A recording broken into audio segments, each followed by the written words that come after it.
Bell बजाओ और समा की खबर से बाखबर हो जाओ। तो इससे क्या होगा? खबरें हो या रीएनएक्टमेंट या हो सुबह सवेरे के टोटके, समा की खबर चाहिए तो बेल बजाइए।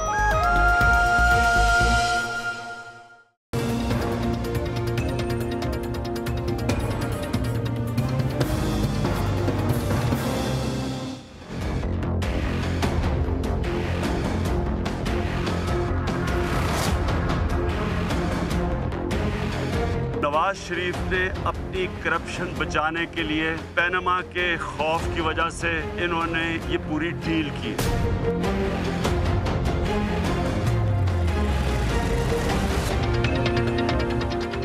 अस्सलाम वालेकुम। आज की जितनी खबरें हैं पाकिस्तान में करप्शन और इंसाफ के साथ जुड़ी हुई हैं। नैब का मामला ले लें, जहां सुप्रीम कोर्ट कह रही है कि आपने खिलाफ ज़ाब्ता जिन लोगों की तकर्रियाँ की उनको घर भेजिए, नहीं तो हम घर भेज देंगे। और नैब ऊपर से नीचे तक सारी का एक ही हाल है। डॉक्टर आसिम, उनकी रिहाई का आज हुक्मनामा जारी हो गया। 472 अरब रुपए के करप्शन का इल्ज़ाम था, लेकिन एंड में जाके जिस पे सज़ा शुरू होने का अमल आया तो इल्ज़ाम ये लगा कि इनके हॉस्पिटल के अंदर कुछ वांटेड लोग थे जिनका इलाज किया गया। 472 अरब की करप्शन कहाँ गई पता ही नहीं। या तो फ्लिमजी चार्जेस से एक ही पेशी में उड़ जाने चाहिए थे, बंदा अंदर क्यों रखा उसका जवाब भी किसी को देना चाहिए। लेकिन जो पहले इब्तदाई चार्जशीट बनाई गई थी, ड्राफ्ट रिपोर्ट भी हमने पढ़ी, हतमी रिपोर्ट भी पढ़ी, उसकी कॉपियाँ दोनों की भी मेरे पास अभी भी मौजूद हैं।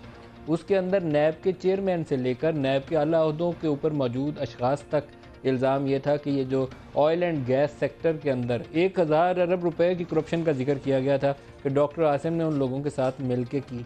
आज रिहाई का हुक्मनामा जारी हो गया। क्रिकेट की सूरत हाल ले लें। PSL से 2 खिलाड़ियों को वापस भेजा गया था। हमारे जो रिपोर्टर्स हैं उन्होंने काम किया तो पता चला कि जो मैच फिक्सिंग के नेटवर्क हैं वो लाहौर और कराची PSL से पहले भी काम कर रहे थे, आज भी काम कर रहे हैं। और उनके जो बड़े हैं, गुरखे बड़े, वो दुबई में बैठे हुए हैं। कोई जुनजुन साहब हैं, कोई साजिद साहब हैं। और PSL की जो टॉप मैनेजमेंट है उनके साथ ज़ाती मरासम है। आज सज़ा क्या हुई है? सज़ा ये हुई है कि एक खिलाड़ी को सेंट्रल कॉन्ट्रैक्ट जो PCB साइन करती है उसको 1 साल के लिए सस्पेंड कर दिया और 6 माह के लिए वो अंडर रिव्यू रहेगा। मैच फिक्सिंग हो रही है, पाकिस्तान की टीम मैच बेच रही है, उसका इल्ज़ाम है। ये अल्टीमेट है। कवर अप क्यों हो रहा है? क्योंकि PSL की जो मैनेजमेंट थी उनके अपने नाम आने शुरू हो गए हैं उन जवारियों के साथ, उन बुकीज़ के साथ जो लाहौर में बैठे हुए हैं, जो दुबई में बैठे हुए हैं। किसी के साथ सुना ये भी है कि रूम भी शेयर करते रहे। एक रूम में एक साहब थे, दूसरे रूम में दूसरे साहब थे, कोई झुनझुन साहब हैं। तो ये मामलात की जब सूरत हाल हो तो इनको पकड़ेगा कौन? चौधरी निसार कहते थे कि FIA इस मामले को आगे लेकर चलेगी। तो चौधरी निसार की हिम्मत का इम्तहान है। पकड़ें फिर इनको, अगर हिम्मत है तो पता चलेगा कि कितने दबंग आदमी हैं। क्योंकि जिन लोगों के नाम आए हैं उसमें रूलिंग फैमिली से जुड़े हुए भी लोग हैं जो इस वक्त पाकिस्तान क्रिकेट बोर्ड और PSL के साथ टॉप टियर में बैठे हुए लोग हैं, उनके भी नाम हैं। इधर डॉक्टर आसिम के मामले में जो पाकिस्तान तहरीक इंसाफ वाले हैं वो कहते हैं इनकी डील होगी। बहुत से जो दूसरी जमातें उनके लोगों का ख्याल ये है कि आसिफ अली जरदारी साहब ने बराह रास्त इस्टेब्लिशमेंट से डील की है। ये मियाँ साहब के ज़रिए डील नहीं थी हो सकती, नहीं तो हामिद सईद काज़मी का छूटना, शर्जील मेमन की वापसी, अयान अली का पाकिस्तान से जाना और आज डॉक्टर आसिम का केस एकदम से फ़ारग हो जाना, इसके लिए बड़ी ताकतवर कोई शख्सियत पीछे चाहिए थी जो बैक करती।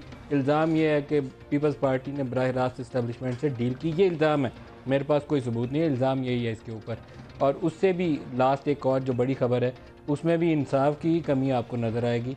पाकिस्तानी फ़ौज के सरबरा और ISI के सरबरा मेमो गेट लेकर सुप्रीम कोर्ट में गए थे। नवाज शरीफ साहब उस वक्त ख़ुद काला कोट पहन के वकील बन के सुप्रीम कोर्ट में गए थे हक्कानी साहब के ख़िलाफ़ और उस वक्त की पीपल्स पार्टी की हुकूमत के ख़िलाफ़।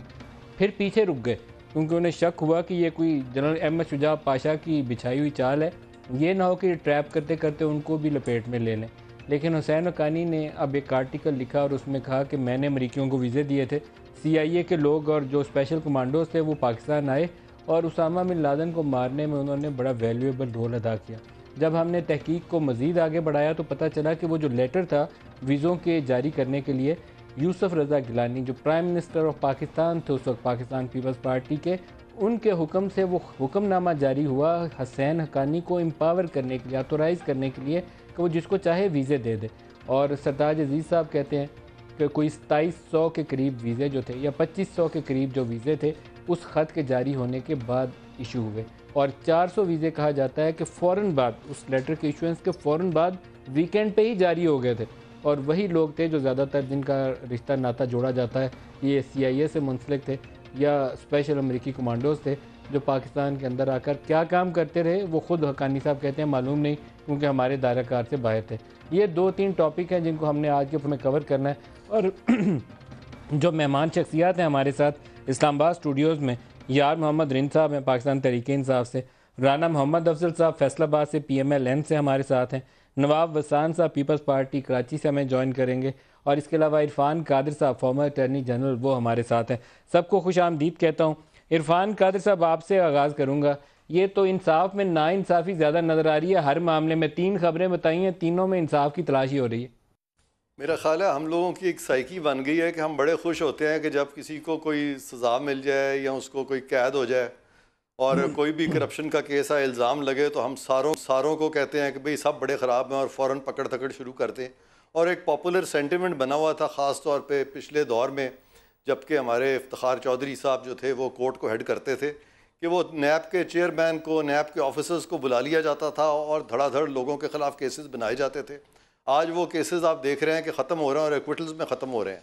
आपने जिक्र किया डॉक्टर आसिम साहब के केस का, तो ये तो फैक्ट है कि डॉक्टर आसिम के ख़िलाफ़ जो एलिगेशंस थी दहशत गर्दी की, वो किस कदर कमज़ोर थी, और फिर जिस तरीके से एज एन आफ्टर थाट उनके ख़िलाफ़ करप्शन का केस बनाया गया, दोनों को आपस में लिंक किया गया, ये एक तरीका अच्छा नहीं था। और इसी वजह से फाइनली वो भी एक्विट हुए। और इस तरह से केसेस बनने ही नहीं चाहिए। और कोर्ट जो है, अदालतें, सुप्रीम कोर्ट ख़ास तौर पे, उनको अपनी डोमेन में रहना चाहिए, अपने दायरा अख्तियार में रहना चाहिए, उनको एग्जीक्यूटिव डोमेन में नहीं आना चाहिए। सुप्रीम कोर्ट का काम नहीं है कि वो तफ्तीश को कंट्रोल करे या तफ्तीश को सुपरवाइज़ करे या ट्रायल कोर्ट पे किसी तरह से असरअंदाज हो। ये बहुत ही एक गलत एक ट्रेंड चल निकला था। और मैं समझता हूँ कि जो पाकिस्तान की मौजूदा सुप्रीम कोर्ट है, वो अपने आप को कोशिश करेगी कि चौधरी कोर्ट से किसी तरह से अलहदा करे और अपनी एक इनफरादियत कायम करे, क्योंकि ना तो कोर्ट्स को इन्फ्लुएंस करना चाहिए, ना हुकूमतों को, इन इदारों को इन्फ्लुएंस करना चाहिए। और जिस तरीके से पिछले दौर में चेयरमैन नैब्स को निकाला गया यके बाद दीगरे, उनमें ख़ास तौर पे जिस तरह फसीह बुखारी साहब थे, एडमिरल फसीह बुखारी एक बहुत बड़ा नाम है आर्म फोर्सेस में, उनके साथ जिस तरह जो ट्रीटमेंट किया गया वो हमारे सब के सामने है। वो एक ऑनेस्ट आदमी थे, उनके ख़िलाफ़ एक ही एलिगेशन थी कि जी वो किसी बड़ी पर्सनैलिटी को जानते हैं। तो किसी बड़ी पर्सनैलिटी को जानना बजाते, तो क्या मौजूदा चेयरमैन के लिए भी यही कहेंगे कि वो भी बहुत ऑनेस्ट आदमी है? क्या मौजूदा चेयरमैन के लिए भी यही कहेंगे कि बहुत ऑनेस्ट आदमी है? देखें, मैं इस वक्त इस चीज़ में तो नहीं जाता कौन ऑनेस्ट है कौन नहीं है, लेकिन नैब इतना कमज़ोर हो चुका है कि मौजूदा चेयरमैन को तो रोज़ वो खड़ा कर देते हैं बुला के। हालांकि मैं समझता हूं कि legally speaking Supreme Court chairman NAB को इस तरह से नहीं बुला सकता, ना ही कानून में चेयरमैन नैब आंसरेबल हैं कि उन्होंने क्या नहीं। लेकिन आपने फिर वो बयान इनके मुतालिक नहीं दिया। एडमिरल फसीह बुखारी साहब काबिल एहतराम है, मैं उन्हें बहुत अच्छी तरह जानता भी हूँ। जब चेयरमैन नैब भी थे उस वक्त भी मैं उनसे मिलने गया, कोई दो राय नहीं आपकी बात में। लेकिन क्या वो बयान आप कमरजमान चौधरी के लिए देंगे कि ये बहुत ईमानदार आदमी है? ऑब्वियसली एडमिरल फसीह बुखारी जो है उनका तो नाम बहुत बड़ा है ना जी। वो तो नेवी, क्या कमरजमान चौधरी के लिए बयान देंगे आप? चौधरी साहब जो है अभी तक उन्होंने इस तरह की कोई, यानी उनके बारे में मैं ज़्यादा कुछ भी नहीं कहना चाहता, बिकॉज ऑलरेडी वो तो बहुत ज़्यादा इस वक्त अंडर क्लाउड है सुप्रीम कोर्ट से भी, और फिर अभी रिसेंटली आज जिस तरह नैब के डायरेक्टर जनरल रिंद साहब से पूछते हैं, रिंद साहब से पूछते हैं। आप अपने अल्फाज का चुनाव में काफ़ी जो है सोच विचार से काम ले रहे हैं, रिंद साहब को मौका देते हैं। रिंद साहब अभी आसिफ अली जरदारी साहब पता नहीं है ना स्पेसिफिकली, तो मैं किसी के खिलाफ नहीं बोल सकता ना जी।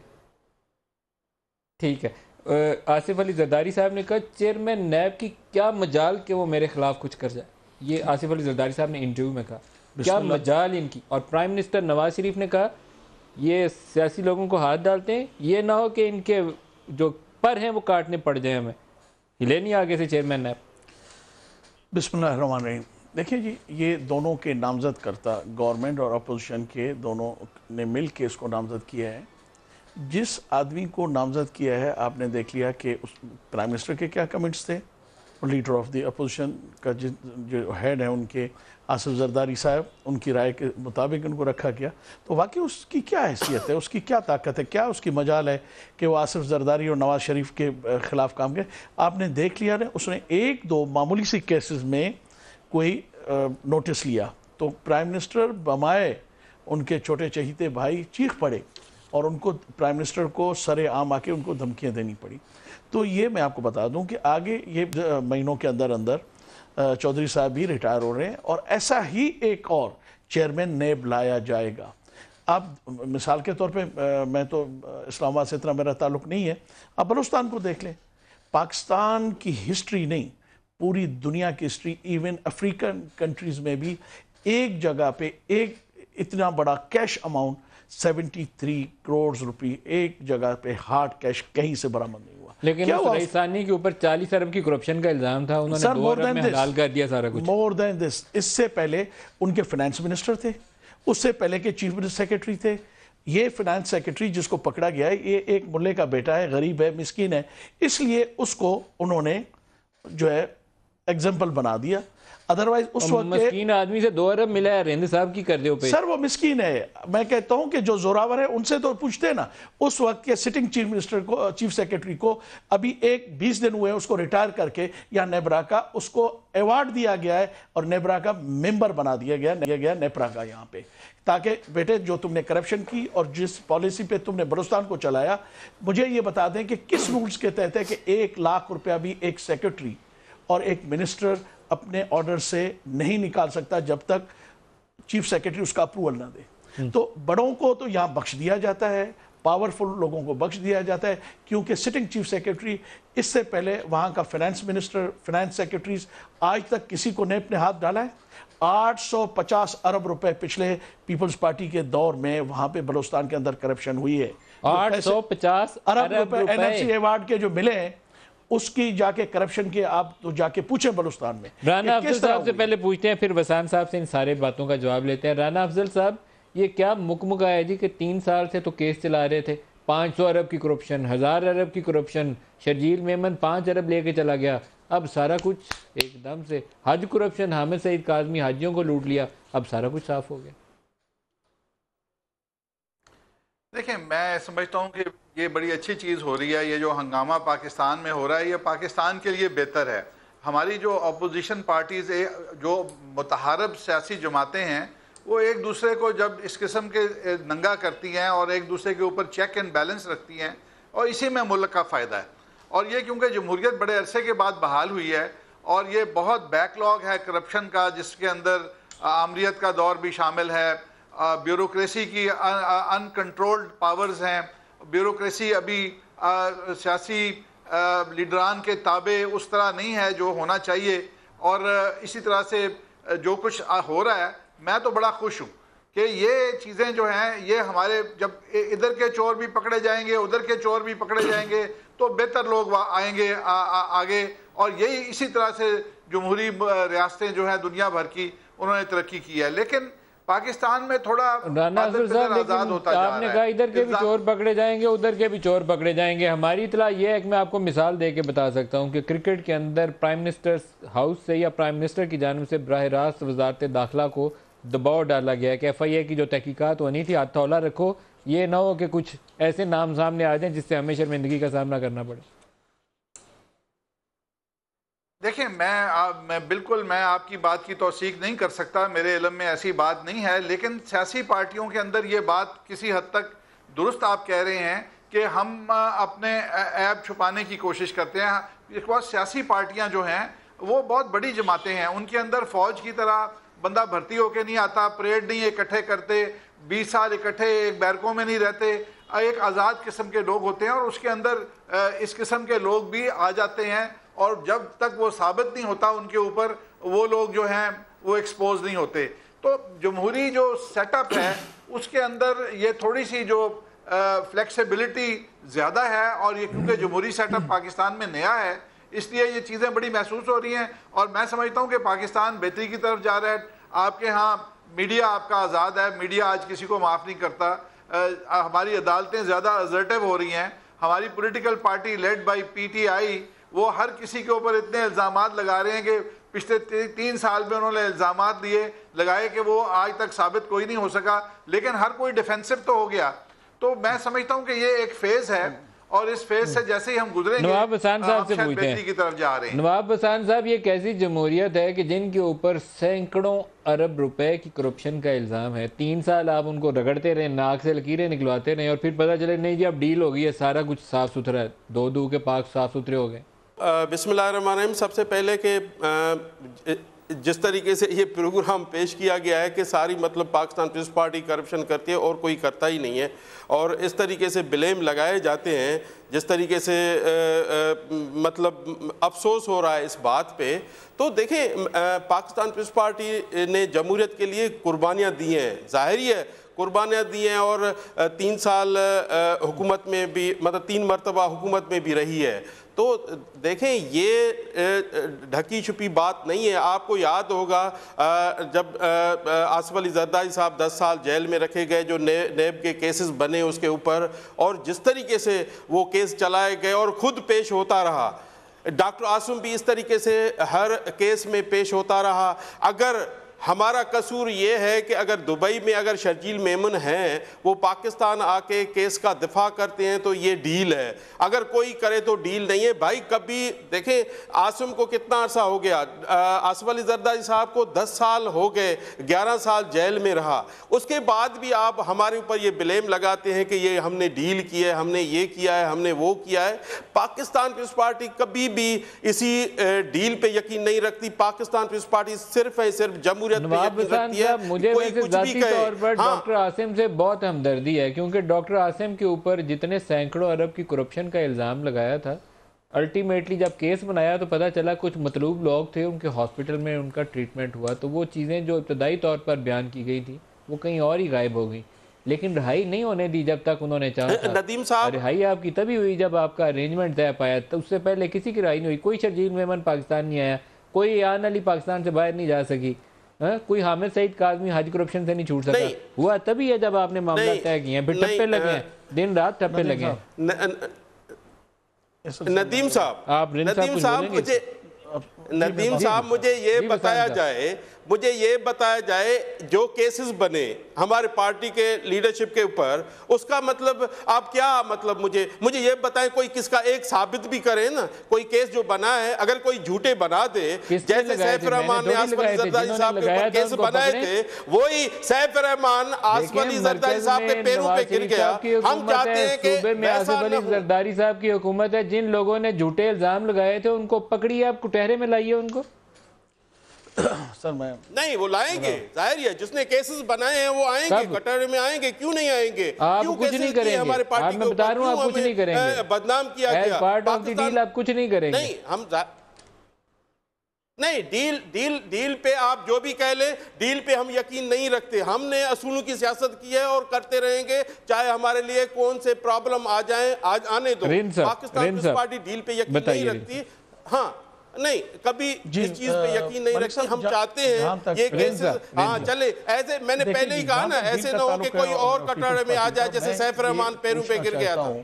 कि क्या रिकॉर्डेड है टीवी के ऊपर प्रेस कॉन्फ्रेंस में इंटीरियर मिनिस्टर चौधरी निसार साहब ने कहा कि पीपल्स पार्टी के कुछ लोग हमारे पास आए और हमसे डील करना चाहिए अयान अली के ऊपर, और हमसे डील करनी चाहिए डॉक्टर आसिफ के ऊपर, मगर उन्होंने हमें ये कहा कि आप अपने अटॉर्नी जनरल को रोक लें, उनका हाथ रोक लें, क्योंकि वो आपके हैं नेब के अंदर, वो उनका डिफेंड ना करें अपनी तरफ से गवर्नमेंट को। उन्होंने कहा कि मैंने इस डील को नहीं माना, ये तो ऑन रिकॉर्डेड है, अगर नहीं है तो कहें तो मैं आपको उसका अभी टीवी पे प्रूफ दे दूं उनकी उस प्रेस कॉन्फ्रेंस का।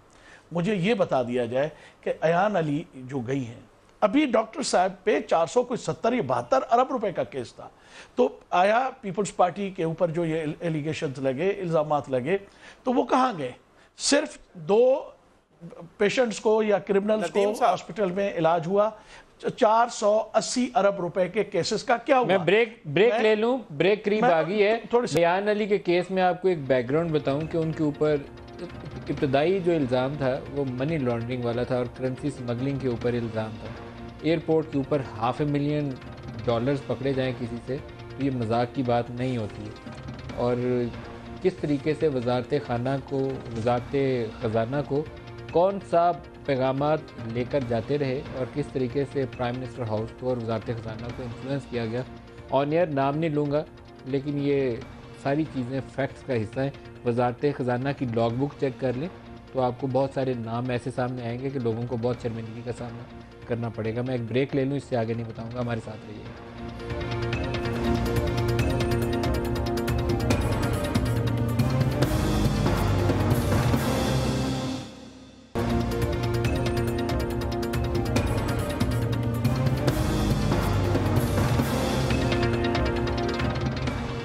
प्रोग्राम में दोबारा खुश आमदीद कहते हैं। जनरल इजाज़ जवान साहब, हमने पाकिस्तान में करप्शन, क्रिकेट से लेकर पॉलिटिकल करप्शन, बड़े बड़े हज स्कैम, डॉक्टर आसिम 525 की करप्शन, पता चला चाहिए कि इस्टेब्लिशमेंट से डील हो जाए तो सारा कुछ साफ़ हो जाता है, ये क्लीन चिट मिलती है आपको। नदीम, एस्टेब्लिशमेंट से मुराद तो बहुत वास्ट है। आप अच्छा, मिलिट्री एस्टेब्लिशमेंट या कोई दाएं बाएं नहीं, बराह रास्त आप देखें। बात यह है कि उस वक्त जब इन लोगों को पकड़ा गया तो रेंजर्स के ऑपरेशन में ये पकड़े गए, फिर JITs हुई। अब अगर प्रोसिक्यूट ही ना करना चाहे और आर्मी कहे जी हमने अपना काम पूरा कर दिया, पकड़ के दे दिया था, वो जाने, उनका काम जाने। सर बहुत लेम एक्सक्यूज है, मैं नहीं मानूंगा। 1000 अरब की आपने करप्शन डॉक्टर आसिम के ऊपर इल्जाम लगाया, नहीं होना चाहिए। किधर है वो 1000 अरब की करप्शन? अगर उन्होंने मुल्क को लूटा है तो जिन लोगों ने गिरफ्तार किया था उनको चाहिए now they should put their down, या वो झूठ बोल रहे थे या अब गलत, दोनों में से एक तो झूठ बोल रहा है। दोनों में, या उस वक्त गलत फैसला हुआ था और मेमन को कहा 5 अरब की करप्शन की, 2 अरब ये जुआ खेल रहा था, इसके घर से बरामद हुआ। अयान अली $500,000 एयरपोर्ट से पकड़ा, ऑफिसर मर्डर हो गया और उसके बावजूद शी लेफ्ट। तो अगर या तो ये टिप ऑफ उस वक्त भी अयान अली के अरेस्ट में एस्टेब्लिशमेंट की जानब से आया था। ये आपको पता है कि एयरपोर्ट से कैसे गिरफ्तारी हुई थी? बिल्कुल ठीक। एक इंटेलिजेंस इदारे ने टिप किया था कि पैसे हैं, डॉलर है, बड़ी तादाद में पकड़ी गई थी। ठीक, तो फिर अब आपने मोहरें क्यों लगाई, ये बताएं। मैं वही कह रहा हूं कि अगर जिन लोगों ने मोहरें लगाई हैं उन्होंने वतन के साथ अच्छा नहीं किया, उन्होंने अपने आप को बदनाम किया, और अगर उस वक्त वीकनेस शो की है, अगर फैब्रिकेटेड केसेस थे तो दे शुड कम एंड से कि हमने उस वक्त गलत किया था, और या पकड़े हैं, या आज जो जा रहे हैं या ये गलत जा रहे हैं, इनको नहीं जाने देना चाहिए मुल्क से, ये इधर ही रहें। और उन जिम्मेदार अफसरान को जिन्होंने इन्हें गिरफ्तार किया था, जिन्होंने JITs बनाई थी, जिन्होंने पूरी कौम को कहा जी 480 अरब डॉलर की करप्शन हुई है, अब उन्हें चाहिए कि अपनी स्टेटमेंट के साथ खड़े हों और ये एक्सक्यूजेस देना कि या उनको सजा दे, हाँ, या उन अफसर्स को रिस्पॉन्सिबल ठहराएं जिन्होंने पोलिटिसाइज केसेस बनाए। इरफान कादर साहब, अगर ये पोलिटिकली मोटिवेटेड केसेस थे तो फिर उन लोगों को सजा मिलनी चाहिए, और अगर उसमें जान थी तो फिर उसका कोई नतीजा निकलना चाहिए।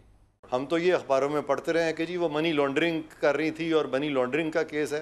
मनी लॉन्ड्रिंग का जो कानून है उसमें तो पैसा जो आपके पास आता है वो उसके पीछे लफ्ज़ है प्रेडिकेट ऑफेंस, तो प्रेडिकेट ऑफेंस का होना ज़रूरी है। यहाँ पे तो प्रेडिकेट ऑफेंस के बारे में तो कोई एविडेंस मेरी नज़र से तो नहीं गुजरा, तो अगर प्रेडिकेट ऑफेंस थी ही नहीं तो ये केस फिर बनाया क्यों गया? तो ये नेचुरली ये चीज़ें देखने वाली हैं, और इसका तो समझता हूँ सुप्रीम कोर्ट को भी चाहिए कि सुओ मोटो नोटिस ले और देखे कि ये केस अगर गलत बना तो क्यों बन गया, और अगर ये केस वाकई सही था जो कुछ लोग कह रहे हैं तो फिर तो ये अदालतों के ज़रिए ख़त्म हुआ है। तो फिर क्या ये सारी डील में आप ये कहना चाह रहे हैं कि हमारी जो अदलिया है जिसको कि हम कहते हैं इंडिपेंडेंट है, क्या वो भी इसमें मुलव्वस थी? इसके बारे में ऑब्वियसली हम ये तो नहीं कह सकते कि अदलिया मुलव्वस थी, लेकिन ये भी नहीं क्या, ये तो हमारी सामने की चीज़ है कि फैसले तो अदलिया के आए हैं और उसके बाद वो बाहर आई हैं। इरफान कादर साहब, इस मामले में आपकी अदलिया भी आपको साफ नजर नहीं आएगी। अगर इतनी अपराइट अदलिया होती तो पहले दिन डॉक्टर आसिम के केस में जमानत देकर उनको बाहर करती। अगर इंडिपेंडेंट थी तो पहले दिन जमानत देती कि केस में जान नहीं है। राना अफजल साहब, ये तरीकाकार दुरुस्त नहीं है। अगर एक ऑनरेबल आदमी है उसके ऊपर कोई इल्ज़ाम साबित नहीं हो सकता तो उसको आपको 2 साल नाक से लकीरें नहीं निकलवानी चाहिए थी, और अगर 1000 अरब की करप्शन है तो फिर उसको छूटना नहीं चाहिए था। दोनों बातें बैक वक्त दुरुस्त नहीं हो सकती। आपके अदारे कहाँ हैं, यहाँ आपको जॉब तलब भी करनी चाहिए। राना अफजल साहब, बिल्कुल ठीक है जी, आप ठीक कह रहे हैं। ये सारी चीज़ें देखें, अब आप ब्लेम किसी एक जगह पे प्रॉबेबली आज की डिस्कशन के बाद ये बड़ी क्लियर होती जा रही है कि ये ब्लेम सारों को शेयर करना पड़ेगा, पॉलिटिशियंस को, ब्यूरोक्रेसी को, जुडिशरी को, स्टैब्लिशमेंट को, और दुआई कर सकते हैं कि हम सारे करेक्शन पाथ पे हों, क्योंकि अब वो एक वक्त था जब कोई बोल नहीं सकता था, जब खामोशी के साथ सारा कुछ हो जाता था और वो मिट्टी पाव का ज़माना था। आज मिट्टी पाव का ज़माना नहीं है, और ये मैं समझता हूँ ये एक पॉजिटिव चेंज है मेरी नज़र के अंदर कि आज अगर अदलिया का फैसला हो गया, बंदे छूट गए, तो आज भी हम टीवी के ऊपर बैठे क्रिटिसाइज कर रहे हैं कि ये क्या हो रहा है और उसके आइंदा के लिए शायद बेहतर असरात होंगे। तो मैं दुआ ही कर सकता हूँ जी, ये जितना कुछ है, जो हालात हैं, ये कोई एक आप कहीं, अब ठीक है गवर्नमेंट के ऊपर रिस्पॉन्सिबिलिटी आती है कि जी गवर्नमेंट आके हर चीज़ को ठीक कर दे, हर चीज़ के ऊपर स्टैंड ले ले। ये इतनी पावरफुल चीज़ें हैं कि गवर्नमेंट के लोग किस किस से टकराएंगे, कहाँ कहाँ टकराएंगे, जब तक कि ये पूरा माहौल ठीक नहीं होगा, और ये वक्त के साथ होगा। आप इनकी जो पावर है, नवाब बसान साहब, उसको डाइल्यूट होने में टाइम लगेगा। साहब को चैंपियन कहा जाता है मुफाहमत की सियासत का, और वो पहले हमें तासुर ये मिलता था कि नवाज शरीफ साहब और उनके मबैन वो एक COD पुराना बीबी के साथ साइन हुआ है, शायद वो इंस्पिरेशन है। लेकिन अब मुफाहमत की तारीफ जो है हमें काफ़ी एक्सपेंड करके उसे रावलपिंडी तक ले जाना पड़ेगा। नदीम मलिक साहब, सबसे बदकिस्मती ये है कि कभी आप भी सच बोला करो, और आके टीवी पे ये कहना चाहिए आप लोगों को भी। देखें, एक आमिर था, मुशर्रफ था, वो ऐसे चला गया आपके सबके सामने, किसी ने नहीं रोका उसको, ग्रीन सिग्नल मिल गया। सर आपने रोकना था नवाब बसान साहब को, तो खुदा करें पाकिस्तान पीपल्स पार्टी की हुकूमत गार्ड ऑफ ऑनर के साथ करती थी, हम बेचारे जर्नलिस्ट तो क्या कर सकते हैं। मैं आ रहा हूँ यार, मैंने आपको डिस्टर्ब नहीं किया ना, मैंने आपको डिस्टर्ब नहीं किया, बाद में आप जो भी बोलना।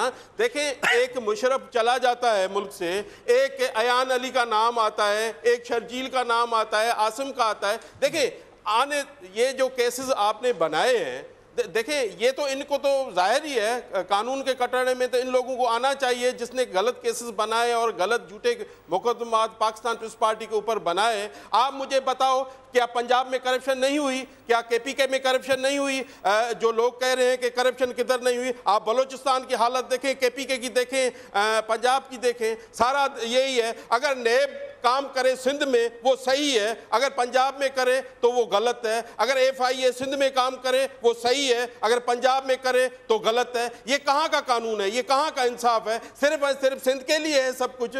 देखें, सिंध ने बहुत कुछ बर्दाश्त कर लिया, ऐसा नहीं है कि इस तरीके से ये होना चाहिए। हम नहीं चाहते, हम तो चाहते हैं कि पाकिस्तान अल्लाह करे मजबूत रहे और मजबूत हाथों में रहे, और सबको सच कहना चाहिए। इसमें बहुत सारे ऐसे फैक्टर हैं जो इन्वॉल्व हैं। इन्वॉल्व मीन्स ये है कि आप ब्यूरोक्रेट को क्यों नहीं बदनाम होते हैं, ब्यूरोक्रेट करते हैं सियासतदानों को बदनाम। अगर कोई करप्शन करता है तो हाथ तो ब्यूरोक्रेट का होता है ना। आप बताइए रेंज साहब से भी जवाब ले लें। देखिए बताइए रेंज साहब, KP और पंजाब में करप्शन नहीं होती, बता सारे इल्जाम पीपल्स पार्टी और सिंध के ऊपर लगाए हुए आपने। तो नवाज ये नदीपुर का इतना वाकया, KPK में आप देखें जो हालत है, जो करप्शन का जो बाजार गर्म है, रेंज साहब से भी पूछ रहे हैं, इसने करप्शन की, इसने की। देखें, रिंद साहब जो कह रहा है कि सही ये डील हुई है, डील नदीम मलिक साहब, डील किसको कहते हैं? डील किसको कहते हैं? मुझे पता है कि रात की अंधेरों में कौन आता था, कौन उनके साथ डिनर करता था। उनसे खुद पूछ ले, नवाब साहब को खुद पता होगा कि डील करने वाले कौन थे, कौन कौन आते थे, कौन से इनके नामदार चेयरमैन से लेके इनके इंटीरियर मिनिस्टर से लेके इनके बहुत सारे शुरफा, क्योंकि मेरे ज़ाती ताल्लुकात है, मैं उनसे नहीं कहता। उनसे पूछ लें कि मुशर्रफ को भेजने वाला कौन था, मुशर्रफ को गॉड ऑफ ऑनर किसने दिया, मुशर्रफ के साथ डील किसने की? नहीं, मुझे रात के अंधेरे में आते थे, इनसे पूछे। अगर वो इसको अगर नहीं मानते तो मैं उसके प्रूफ देने के लिए तैयार हूँ, मैं उनको तारीखें देने के लिए तैयार हूँ कि किस किस तारीख को प्रेसिडेंसी में उनकी मुलाकातें होती थी और किस तरह होता था। रहमान मलिक साहब ने डील साइन की, जनरल परवेज मुशर्रफ को पाकिस्तान रुखसत करने की तफसीलात रहमान मलिक ने तय की। कि अगर जनरल मुशर्रफ ने, मैं उसको डिफेंड करने के लिए नहीं बैठा हूं, मुझे ये बताएं, असली तो परवेज मुशर्रफ बैठा है, रिंद साहब बैठा है, उनका रिंद साहब बात तो करने दें, साहब को बात कर लेने दें। वसान देखिए, मैंने वसान साहब की बात में मेरे लिए बहुत काबिल इज्जत है, मैंने उनकी बात नहीं की। मैं उनसे कहता हूं, अगर वो मीडिया आके मुझे चैलेंज कह रहे हैं कि और अगर उनके चेयरमैन कहें कि ये मुलाकात, रहमान मलिक साहब कहें ये मुलाकातें नहीं हुई है, या तो वो रिजाइन कर जाए सियासत से या हम कर जाए। ये बात हुई। एक नंबर देखें, अगर नदीम मलिक साहब मुल्क के अगर रहमान मलिक के साथ उनको क्यों भेजा गया मुल्क से बाहर, क्यों जाने उनको दिया, फिर वो आए, क्यों फिर चले गए, मैं उनसे पहले ये पूछता हूं। दूसरी बात ये है कि इनकी जमहूरियत के लिए बहुत कुर्बानी है भुट्टो साहब की बहुत जमहूरियत के लिए कुर्बानी है, मैडम बेनज़ीर साहिबा की बहुत काबिल एहतराम है, मगर इनको ये लाइसेंस तो किसी ने नहीं दिया ना कि इन 10 सालों की कुर्बानी के एवज में जिस तरह भी ये मुल्क को चाहें उस तरह इस्तेमाल करे। ना ये नवाज शरीफ को किसी ने हक दिया है, ना पीपल्स पार्टी को दिया है, ना किसी और को आने वाले को यह हक हासिल है। ये जितने एसेट्स हैं, ये पैसे हैं, ये करप्शन है, ये इस मुल्क के एक अकाउंटेबिलिटी करेगा कौन? कहते थे पेट फाड़ के ये पैसे लेकर आऊंगा, सड़कों पे घसीटूंगा, शहबाज शरीफ साहब का नारा था। एक ब्रेक ले लूं, ब्रेक के बाद जनरल इजाज ज़बान हमारे साथ हैं और एक और बड़ा पाकिस्तान का केस है, और वो केस है जो मेमो गेट से शुरू हुआ और आज तक हमें पता ही नहीं चला कि उसके बाद हुआ क्या। अब वो शख्स खुद कहता है मैंने सारा कुछ किया। ब्रेक ले लें, ब्रेक के बाद इस पर बात करें।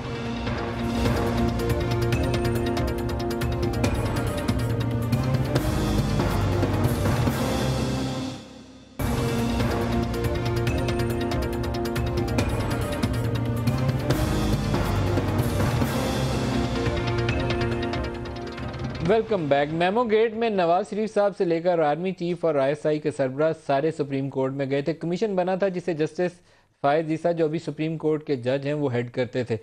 आज हम आपसे जवाब इसका चाहते हैं जनरल इजाज़ ज़बान साहब, आपके इदारों के सरबराहान गए थे, मौजूदा प्राइम मिनिस्टर गए थे, फिर मिट्टी पाओ प्रोग्राम क्यों है? नतीजा निकालिए।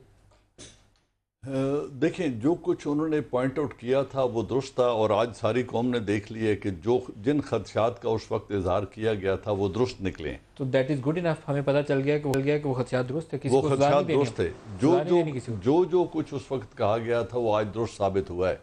लेकिन मुझे अपने अदारे से गिला ये है कि वो चीज़ पॉइंट आउट करके फिर पीछे क्यों हट जाते हैं। अगर कुव्वत नहीं है, ताकत नहीं है, एक बुराई को उसके घर तक ले जा नहीं सकते तो इंडिकेट क्यों करते हैं? अगर हुकूमतें उनसे ज़्यादा ताकतवर हैं जैसे कि होना चाहिए वो हैं। ये मामला कोर्ट में है, ये मामला कोर्ट में, और एफिडेविट दिए हुए हैं आर्मी चीफ एफिडेविट भी दिए हुए हैं। उसमें जस्टिस फायद ईसा साहब ने उनको जितने शवाहिद थे और वो जो एजाज थे जो अमेरिका से उस वक्त आया था वो शख्स, उसने भी जो स्टेटमेंट्स दी थी, मंसूर एजाज, वो सारी दुरुस्त साबित हुई हैं और ये आदमी मेमो गेट में इन्वॉल्व था।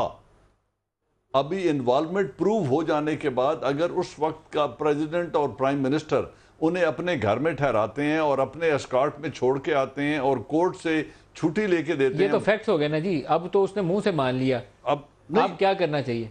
कोई तरीका अब भी तो होगा। They should go to the court and किसको जाना चाहिए कोर्ट में? उसमें जो आर्मी को बहैसियत इंस्टीट्यूशन जाना चाहिए और हुकूमत वक्त को उस आज का वजीर आज़म जनरल बाजवा को जाना चाहिए और जनरल नवीद को जाना चाहिए, क्योंकि इनके जो दोनों प्रीडिसेसर्स थे वो दोनों गए थे एफिडेविट लेकर। प्राइम मिनिस्टर ऑफ पाकिस्तान को भी जाना चाहिए जो उस वक्त काला कोट पहन के गए थे। राना अफजल साहब, इसके ऊपर आप लोगों को एक पोजीशन लेनी पड़ेगी। पाकिस्तान की सिक्योरिटी कंप्रोमाइज हुई थी और अब आर्टिकल के अंदर उन्होंने लिखा है कि CIA और स्पेशल कमांड के लोग पाकिस्तान आए थे।